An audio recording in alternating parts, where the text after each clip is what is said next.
Hello दोस्तों, हमारे channel निवेश एडवाइस में फिर से एक बार आपका स्वागत है। इस वीडियो में मैं आपको इन्वेस्टिंग के 5 सबसे इम्पोर्टेंट रूल्स के बारे में बताने वाला हूं, जिन्हें हर बड़े इन्वेस्टर्स और स्टॉक मार्केट एक्सपर्ट्स रेकमेंड करते हैं। दोस्तों, ये काफ़ी हैरान कर देने वाला फैक्ट है कि शेयर मार्केट में 90% नए इन्वेस्टर और ट्रेडर्स अपना पैसा गंवा देते हैं। मैक्सिमम लोग शेयर मार्केट में बिना किसी नॉलेज के और बिना किसी स्ट्रैटेजी के इन्वेस्ट करना शुरू कर देते हैं, जिस कारण आखिरकार उनका पैसा डूब जाता है। बिना किसी रूल को फॉलो किए हुए और बिना किसी स्ट्रैटेजी के शेयर मार्केट में पैसा लगाने को गैम्बलिंग कहते हैं, ना कि इन्वेस्टिंग।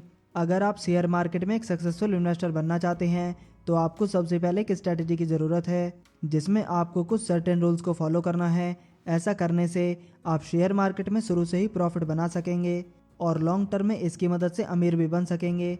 इस वीडियो को आखिर तक जरूर देखें, तभी आप इन सारे रूल्स के बारे में अच्छे से जान सकेंगे, इन्हें सीख सकेंगे और शेयर मार्केट में बिगनर होने के बाद भी काफ़ी पैसा बना सकेंगे। अगर आपको ये वीडियो पसंद आती है तो प्लीज़ इसे ज़रूर से लाइक करें और अगर आप इस चैनल पर नए हैं तो चैनल को ज़रूर से सब्सक्राइब करें। तो चलिए आज की इस वीडियो को शुरू करते हैं। Rule number 1, focus on learning. दोस्तों, वॉरेन बफेट कहते हैं, the more you learn the more you earn. ये लाइन स्टॉक मार्केट में एक सक्सेसफुल इन्वेस्टर बनने के लिए बहुत ही ज़्यादा इम्पॉर्टेंट है। स्टॉक मार्केट के बारे में आप जितनी नॉलेज गेन करेंगे, आप यहाँ पर उतने ही पैसे कमा सकेंगे। कई सारे लोग स्टॉक मार्केट के बारे में सिर्फ थोड़ी बहुत नॉलेज लेकर अपना पैसा जल्दबाजी में इन्वेस्ट कर देते हैं और फिर इसी कारण उन्हें काफ़ी ज़्यादा लॉस झेलना पड़ता है।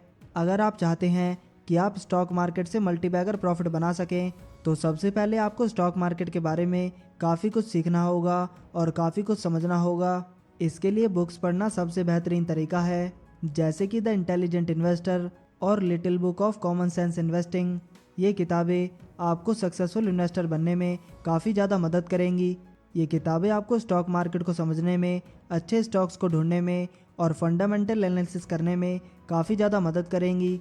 इसके साथ ही आपको मार्केट और करंट बिजनेस न्यूज़ के बारे में भी पढ़ते रहना चाहिए। आज 2024 में इंटरनेट पर कई सारी वेबसाइट्स, वीडियोज़ और पॉडकास्ट उपलब्ध हैं, जिनकी मदद से आप स्टॉक मार्केट को काफ़ी ज़्यादा डीपली सीख सकते हैं और अपनी नॉलेज को बढ़ा सकते हैं। हमेशा याद रखें कि नॉलेज ही एक एसेट है जो कि सबसे ज़्यादा कीमती होता है। Rule number 2, choose companies not stocks. दोस्तों, नए लोग स्टॉक मार्केट में एक बहुत ही बड़ी गलती करते हैं और वो ये है कि वे स्टॉक को चुनते हैं, ना कि कंपनीज़ को। अगर आप वॉरेन बफेट की इन्वेस्टिंग स्ट्रैटेजी को थोड़ा बहुत भी जानते हैं तो आपको ये पता होगा कि वॉरेन बफेट हमेशा इन्वेस्टिंग के लिए कंपनीज़ को चुनते हैं, ना कि स्टॉक्स को, और यही चीज़ उन्हें दुनिया के सबसे बेहतरीन इन्वेस्टर में से एक बनाती है।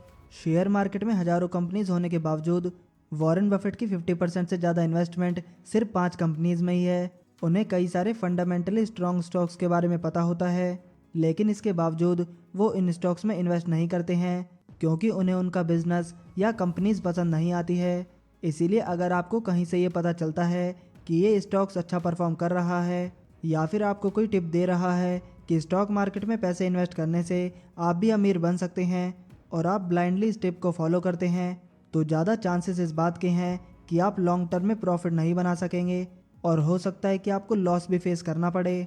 इसीलिए आपको स्टॉक मार्केट में पैसा इन्वेस्ट करने के लिए कुछ कंपनीज चुननी चाहिए और उनके फंडामेंटल्स को पढ़ने के बाद ही उसमें अपने पैसे इन्वेस्ट करने चाहिए। अगर आप सही कंपनी चुनते हैं, उनके फंडामेंटल्स, फ्यूचर विजन और परफॉर्मेंस का एनालिसिस अच्छे से करते हैं, तो आप एक काफ़ी अच्छे इन्वेस्टर बन सकते हैं और बहुत ही ज़्यादा प्रॉफिट बना सकते हैं। रूल नंबर 3 है डाइवर्सिफिकेशन। दोस्तों, अंग्रेजी में काफ़ी अच्छी कहावत है कि don't put all your eggs in the same basket. Diversification एक अच्छी चीज़ है जो कि आपको हर एक स्टॉक मार्केट एक्सपर्ट रेकमेंड करेगा। स्टॉक मार्केट में डाइवर्सिफिकेशन का मतलब ये है कि आपको अलग अलग सिक्योरिटीज़ में अपने पैसे को इन्वेस्ट करना चाहिए, ना कि सिर्फ एक ही पर्टिकुलर फील्ड में। आपको अपने कुछ पैसे इक्विटी में लगाने चाहिए, कुछ पैसे बॉन्ड्स में और कुछ रियल एस्टेट में, और ऐसे ही अलग अलग फील्ड में डाइवर्सिफाई करके हमेशा एक बैलेंस पोर्टफोलियो मेंटेन करना चाहिए। इक्विटी में भी आप अलग अलग सेक्टर्स के और मार्केट कैप के हिसाब से स्टॉक्स को चुन सकते हैं, जिससे कि आपका इक्विटी इन्वेस्टमेंट बैलेंस्ड रिस्क पर रहेगा। अगर आप ऐसा करते हैं तो इससे आप लॉस होने वाले रिस्क को काफ़ी हद तक कम कर सकते हैं और साथ ही अपने प्रॉफिट को भी बढ़ा सकते हैं। हालांकि डाइवर्सिफिकेशन में हमेशा आपको ये ध्यान रखना है कि आपका पोर्टफोलियो ज़्यादा कॉम्प्लिकेटेड ना हो जाए। हमारा मानना है कि किसी भी बिगिनर के लिए 3 फंड पोर्टफोलियो सबसे अच्छा होता है, जिसमें आप अपने पैसों का लगभग 75% स्टॉक्स में इन्वेस्ट करते हैं, 15% बॉन्ड्स में और 10% रियल एस्टेट या कमोडिटीज़ में। रूल नंबर 4 है होल्ड फॉर लॉन्ग टर्म।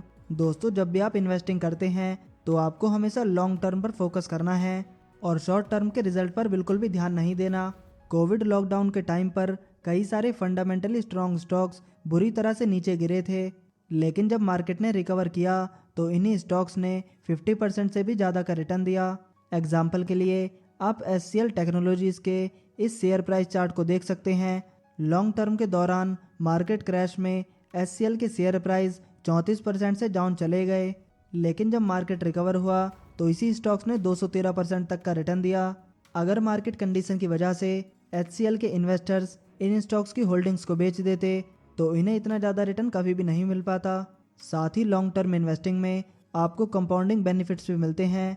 अगर आपने डिविडेंड पेइंग स्टॉक्स में इन्वेस्ट किया है तो आपका इन्वेस्टमेंट कंपाउंडिंग की मदद से एक्सपोनेंशियली ग्रो करता रहेगा और कुछ ही सालों में ये काफ़ी बड़ा अमाउंट बन जाएगा। इसीलिए जब आप इन्वेस्टिंग करते हैं तो आपको हमेशा अपने लॉन्ग टर्म गोल को टारगेट करना चाहिए और उसी हिसाब से अपने डिसीजन लेने चाहिए। रूल नंबर 5 है स्टार्ट अर्ली। शेयर मार्केट में अगर आप अपने 20s या मिड 20s में ही इन्वेस्टमेंट करना शुरू कर देते हैं तो आपको कई सारे फ़ायदे मिलते हैं, जिसमें सबसे बड़ा फ़ायदा है टाइम। जैसा कि हमने पिछली वीडियोस में देखा है कि कैसे टाइम कंपाउंडिंग को इफेक्ट करता है और इसमें सबसे बड़ा रोल प्ले करता है। आप जितनी जल्दी इन्वेस्टिंग करना शुरू करते हैं उतनी ही जल्दी आप अमीर बन पाते हैं और उतना ही ज़्यादा आप वेल्थ बना पाते हैं। साथ ही अर्ली एज में इन्वेस्टिंग स्टार्ट करने से आप ज़्यादा रिस्क लेने के काबिल होते हैं। शेयर मार्केट में रिस्क और रिवॉर्ड दोनों एक ही साथ चलते हैं। अगर आप ज़्यादा रिस्क लेते हैं तो आपको ज़्यादा प्रॉफिट मिलने के चांसेस रहते हैं। अपने 20s में आप high volatile mid cap stocks में इन्वेस्ट कर सकते हैं, जिनसे आप मल्टीबैगर रिटर्न भी पा सकेंगे और अपने इन्वेस्टमेंट को काफ़ी कम समय में ग्रो कर सकेंगे।